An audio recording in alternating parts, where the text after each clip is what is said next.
राधे राधे दोस्तों, आज हम आपको सुनाएंगे एक राजा ने अपनी ही बेटी से विवाह क्यों किया। अगर आप हमारे चैनल पर नए हैं तो प्लीज़ हमारे चैनल को लाइक करें, सब्सक्राइब करें और शेयर करें। बहुत पुराने समय की बात है। वीरपुर नगर के राजा वीर सिंह राज्य करते थे। राजा वीर सिंह नवयुवक थे और उनके 3 रानियां थीं, लेकिन अभी तक उनके कोई संतान नहीं हुई थी। एक सुबह का वक्त था। राजा वीर सिंह शिकार खेलने के लिए निकले और जंगल की ओर चल पड़े। राजा वीर सिंह अपने घोड़े पर सवार होकर जा रहे थे कि जंगल में एक बुजुर्ग बुढ़िया, जो कि बहमाता थी, खेत की पटड़ी पर बैठी हुई मूंज की पत्तियों में गांठें लगा रही थी। राजा ने उस बुढ़िया को देखा और सोचा कि इस वीरान जंगल में यह बुढ़िया कहाँ से आई है और यह यहाँ क्या कर रही है। यह सब जानने के लिए राजा वीर सिंह बहमाता के पास पहुँच गए और घोड़े से नीचे उतरकर अपने राजा होने के घमंड में बहमाता से बोले, ए बुढ़िया, यहाँ इस वीराने जंगल में तू अकेली बैठी हुई क्या कर रही है। तो बहमाता बोली, बेटा, मैं किसी की जोड़ी बना रही हूँ तो किसी की बिगाड़ रही हूँ, किसी को मिला रही हूँ तो किसी को बिछोड़ रही हूँ, यानी अलग कर रही हूँ, जो कि मेरा तो यही काम है। इस पर राजा वीर सिंह बोले, बुढ़िया माई, हम समझे नहीं, जरा खुलकर विस्तार से बताओ। तो बहमाता बोली, बेटा, मैं संसार भर के इंसानों की जोड़ी लगा रही हूँ। अर्थात मेरे कहने का अर्थ है, संसार भर के लोगों को जीवन साथी के रूप में किसी को मिला रही हूँ तो किसी को अलग कर रही हूँ, जो कि संसार का नियम है। जो लोग जो साथी बन के मिलते हैं, एक दिन वो बिछड़ भी जाते हैं। यही संसार का नियम चला आ रहा है और मेरा यही काम है। इतना सुनते ही राजा वीर सिंह अपने राजा होने के घमंड में आकर बहमाता से जो धृष्टा कर बैठता है और बोलता है, बुढ़िया, तेरा काम संसार के लोगों की जोड़ी बनाना है और बिगाड़ना है, तो तूने मेरी भी जोड़ी बनाई होगी। इस पर बहमाता बोली, हाँ बेटा, तेरी भी जोड़ी बनाई है, अच्छा है। राजा वीर सिंह ने शादीशुदा होने के बावजूद भी बहमाता से घमंड पूर्वक पूछा, ए बुढ़िया, तो बता, मेरी जोड़ी तूने किसके साथ बनाई है और मेरी शादी किसके साथ होगी। इतना सुनते ही बहमाता को राजा के घमंड को पहचानने में देर नहीं लगी और बहमाता सोचने लगी, यह राजा होने के घमंड में शादीशुदा होकर भी मुझसे जोड़ी बनवाने के बारे में बातें कर रहा है। इसका मतलब तो यह हुआ कि यह मेरे साथ मजाक कर रहा है। लेकिन ठीक है, मैं इसकी इस जो गलती का इसे उचित फल दूंगी। इसने जो बहमाता के साथ भद्दा मजाक किया है, इसका फल तो इसे मिलना चाहिए।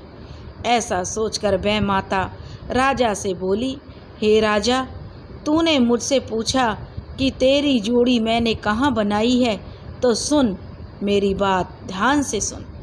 तेरी जोड़ी मैंने तेरी पटरानी से जन्मी तेरी सगी बेटी के साथ बनाई है। तेरी शादी तेरी अपनी सगी बेटी से होगी। जा, तूने मेरे साथ जैसा भद्दा मजाक किया है, वैसा ही मैंने तुझे फल दे दिया।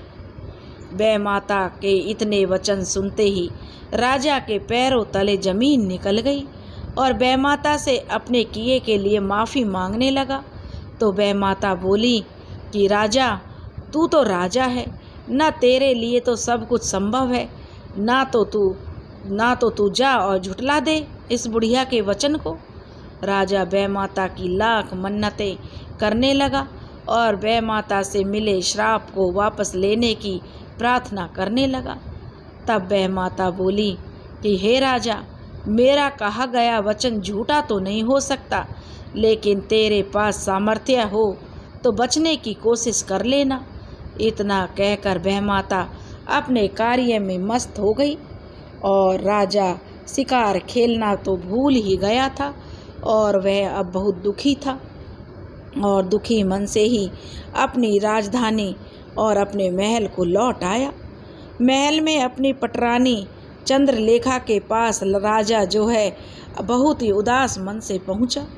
रानी ने अपने राजा को उदास और दुखी देखा तो पटरानी चंद्रलेखा अपने राजा से बोली, महाराज आज क्या बात है जो आप इतने दुखी लग रहे हो? तो राजा वीर सिंह कहने लगे, हे महारानी मैं तुझे क्या बताऊं, आज मुझसे अपने घमंड में आकर मैंने एक बहुत बड़ी भूल कर दी। रानी बोली, कैसी भूल कर दी महाराज? इस पर राजा ने अपनी रानी चंद्रलेखा को सारी बातें सुना दी। सारी बातें सुनने के बाद रानी चंद्रलेखा बोली, महाराज उस अनहोनी के डर से अभी से आप चिंता क्यों करते हो जिसका कोई आधार ही नहीं है? अरे जब हमारे कोई बेटा बेटी है ही नहीं तो फिर तुम्हारी दुल्हन कैसे बनेगी मेरी बेटी? और आगे भी हम किसी बेटी को जन्म लेने ही नहीं देंगे जिससे तुम्हारी दुल्हन बनने की कोई भी जो गुंजाइश रहे। राजा वीर सिंह ने अपनी रानी चंद्रलेखा की इतनी बातें सुनी तो राजा के दिमाग में उसकी बातें बैठ गईं और वह सोचकर उसने राहत की सांस ली कि रानी ठीक तो कहती है कि जब अब तक ही हमारे कोई संतान नहीं है तो फिर मेरी बेटी मेरी दुल्हन कैसे बनेगी। और इस तरह राजा अपने दुख को दूर करने के लिए अपने राजकाज में व्यस्त हो गया। समय धीरे धीरे गुजरने लगा और कुछ महीनों के बाद ही उसकी जो रानी थी पटरानी चंद्रलेखा उसको गर्भ ठहर गया। गर्भ ठहरने पर महारानी चंद्रलेखा को अब चिंता सताने लगी और वह अपनी गर्भ अवस्था पर अपनी नज़र बनानी उसने शुरू कर दी। धीरे धीरे रानी के प्रसव का समय नज़दीक आने लगा तो रानी ने अपनी एक सबसे विश्वसनीय पात्र जो बांदी थी उसको 24 घंटे अपनी देखरेख के लिए तैनात कर दिया। जब प्रसव का समय आया तो रानी चंद्रलेखा ने रात्रि के 12 बजे के आसपास एक बहुत ही सुंदर कन्या को जन्म दिया। कन्या का जन्म होते ही रानी चंद्रलेखा के होश उड़ गए कि उसको तो कन्या पैदा हो गई है और अपने पति राजा वीर सिंह की कही हुई बातों का आधार बनता देखकर रानी दुखी हो उठी और किसी अनहोनी से टकराने का व्यर्थ ही प्रयास करने लगी। कन्या का जन्म होते ही रानी ने अपनी बांदी को आदेश दिया कि बांदी इस कन्या को ले जाकर और मेरे पति के लिए, क्योंकि यह आगे मुसीबत साबित हो इससे पहले कि यह मेरे पति के लिए कलंक बने, इसके प्राण ले लो और इस कलंक को मिटा दो कहीं जाकर। रानी की इतनी बात सुनते ही बांदी ने कन्या को उठाया और एक हाथ में फावड़ा ले लिया और जंगल की ओर महल से निकल कर चल दी।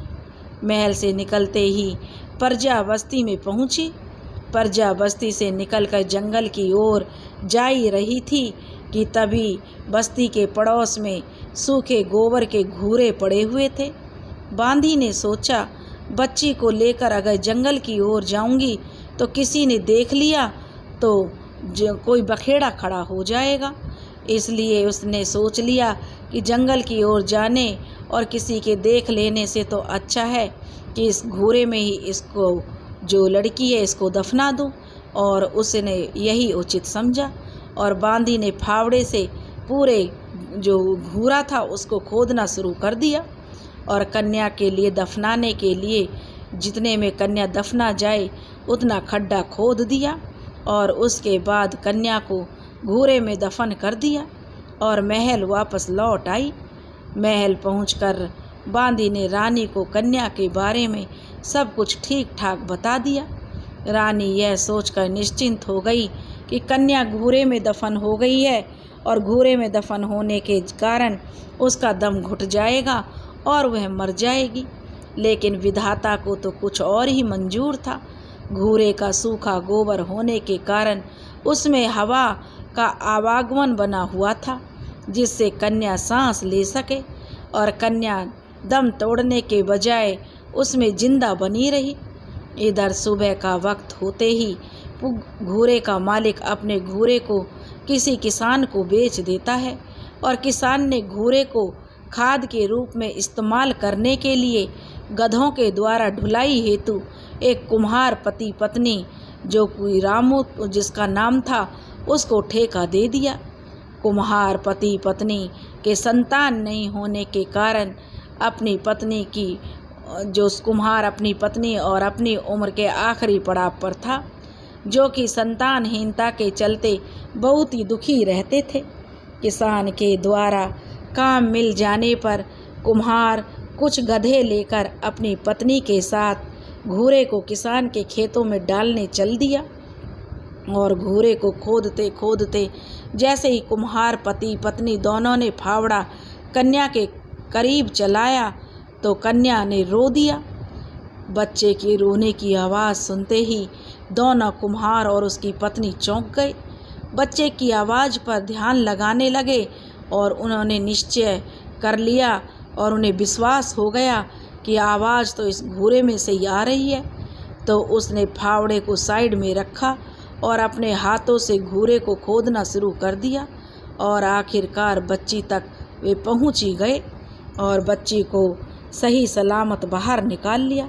कन्या को बाहर निकालते ही जो कुम्हार की पत्नी थी उसने कन्या को झट से अपनी गोद में ले लिया और अपनी छाती से लगा लिया। कन्या को छाती से लगाते ही रामू की जो पत्नी थी यानी कुम्हारी थी उसकी छाती में दूध उतर आया। कन्या को दूध पिलाने लगी। ईश्वर का यह चमत्कार और संतानहीनता के चलते ईश्वर का उसे उपहार समझकर दोनों पति पत्नी उस कन्या को अपने घर ले आए और अपनी बेटी के रूप में स्वीकार करके उसका बड़े प्रेम से पालन पोषण करने लगे। कुम्हार की पत्नी कुम्हार की जो बेटी थी उसका नाम दोनों पति पत्नी ने किरण रखा। धीरे धीरे बेटी बड़ी होने लगी और सुंदरता में वह सारे नगर के बच्चों को पीछे छोड़ने लगी और समय धीरे धीरे बीतता गया तो एक किरण जो थी कुम्हार की बेटी अब सयानी हो गई और अपने माता पिता के कामकाज में हाथ बटाने लगी। किरण जब 18 बरस के आसपास हो गई तो एक दिन उसके माता पिता के पशुओं यानी जो उसके माता पिता के पालतू गधे थे उनको लेकर चराने जंगल में निकल गई। किरण अपने पशुओं को जो चरा रही थी कि राजा वीर सिंह शिकार खेलने के बाद महल की ओर लौट रहे थे और राजा वीर सिंह ने गधों को चरा रही किरण को जो कि सुंदरता में किसी हूर से कम नहीं थी, जब उस लड़की को देखा तो उस पर मोहित हो गए और महल में पहुंचकर राजा वीर सिंह ने अपनी महारानी चंद्रलेखा से किरण के बारे में बताया और कहा, महारानी हमें पता करके बताओ कि वह लड़की कहाँ की है और किसकी है और कहाँ रहती है। उसने हमारा दिल चुरा लिया है और हम उस लड़की से शादी करना चाहते हैं। पहले समय में राजा महाराजा कई शादी कर लेते थे और रानियों को कोई ऐतराज़ भी नहीं होता था। इसलिए इतना सुनते ही रानी बोली, ठीक है महाराज, जैसी आपकी इच्छा। बहुत जल्दी ही हम इसका पता निकाल लेंगे कि वह कन्या किसकी बेटी है और कहाँ रहती है। उसके बाद रानी ने अपने गुप्तचरों को पता लगाने के लिए भेज दिया। पता लगने के बाद राजा को किरण के बारे में पूरी सूचना दे दी गई तो राजा बोला, ठीक है महारानी, हमारे रिश्ते का प्रस्ताव कुम्हार और उसकी पत्नी के पास भेज दो।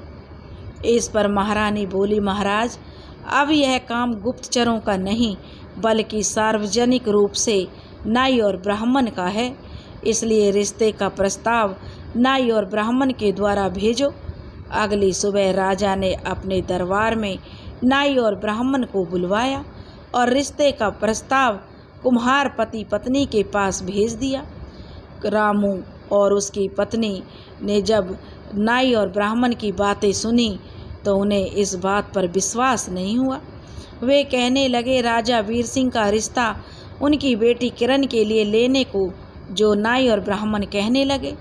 नाई और ब्राह्मण की बात सुनकर जो कुम्हार और उसकी पत्नी बोले कि महोदय, आप यह सब क्या कह रहे हैं? कहाँ राजा वीर सिंह और कहाँ हम? उनकी रियासत के छोटे से नागरिक हैं, हमारी उनकी क्या समानता है?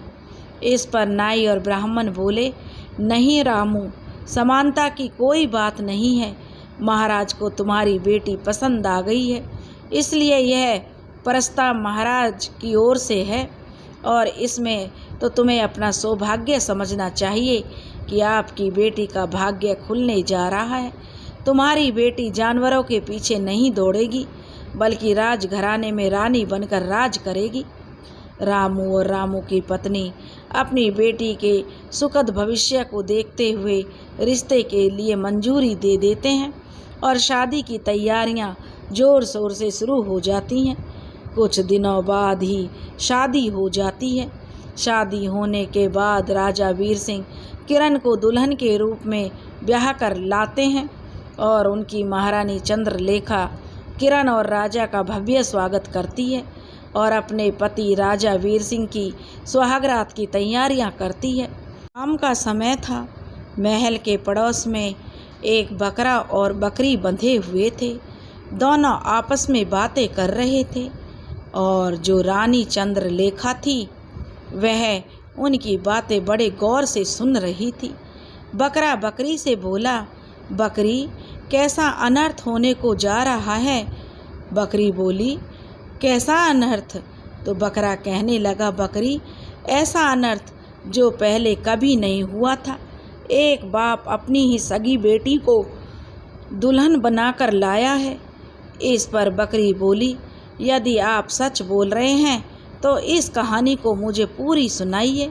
तो बकरे ने राजा की पूरी दास्तान बकरी को सुना दी, जिसे महारानी चंद्रलेखा बड़े ध्यान से सुन रही थी, और उसने बकरा बकरी की दास्तान को सुनना जारी रखा।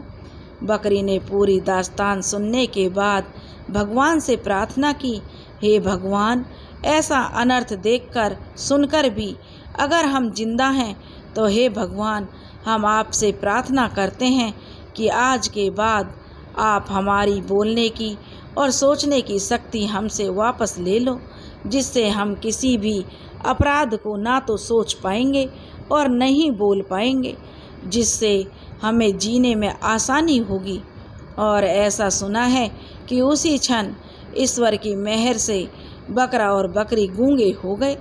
रानी चंद्रलेखा ने जब यह नज़ारा देखा तो उसे समझने में अधिक समय नहीं लगा और वह समझ गई यह नई दुल्हन कोई और नहीं बल्कि उसी की बेटी है। तो वह चंद्रलेखा धरती माँ से प्रार्थना करने लगी, हे धरती माँ, मैं इस धरती पर क्यों जिंदा हूँ? इतने बड़े अनर्थ का बोझ मैं कैसे सहन करूँगी? इसलिए मुझे तू अपनी गोद में ले ले माँ। रानी का ऐसा करुण विलाप देखकर धरती माँ ने अपना सीना चीर लिया और रानी धरती माँ की गोद में बैठ गई। महल के बाकी लोगों ने जब यह नज़ारा देखा तो वे तुरंत दौड़े दौड़े राजा के पास गए और राजा को सूचना दी। सूचना पाते ही राजा रानी के पास दौड़ पड़े और अपनी रानी को धरती में समाते हुए देखा तो रानी से बोले, रानी, यह सब क्या है और मुझे छोड़कर तुम कहाँ जा रही हो? तो रानी बोली, महाराज, जो अपराध हमसे हुआ है, जो अनर्थ हमसे हुआ है, उसका तो एक यही प्रायश्चित है। तो राजा बोला, कैसा अपराध, कैसा प्रायश्चित? तो रानी ने सारी दास्तान राजा को बता दी। दास्तान सुनते ही राजा के पैरों तले जमीन निकल गई और वह बोला, महारानी, यह अपराध तुमसे अकेले नहीं हुआ, इसका मैं भी बराबर का भागीदार हूँ। इसलिए हे धरती माँ, अगर धरती माँ की गोद में तू अकेले नहीं बैठ सकती, धरती माँ के साथ गोद में मैं भी तुम्हारे साथ चलूँगा और अपने द्वारा किए हुए इस अनर्थ का प्रायश्चित करूँगा। इतना बोलते ही राजा ने मंत्री से एक पत्र मांगा और फिर जिस पर उसने अपनी पूरी दास्तान को नसीहत के तौर पर लिखा और लिखा कि हमारे बाद हमारे राज्य को अब अपने पालक माता पिता के साथ हमारी बेटी किरण ही संभालेगी। पत्र में इतना लिखकर मंत्री को दे दिया और राजा वीर सिंह और रानी चंद्रलेखा धरती में समा गए। दोस्तों, अगर आपको हमारी कहानी पसंद आई हो तो प्लीज़ हमारे चैनल को लाइक करें, सब्सक्राइब करें और शेयर करें।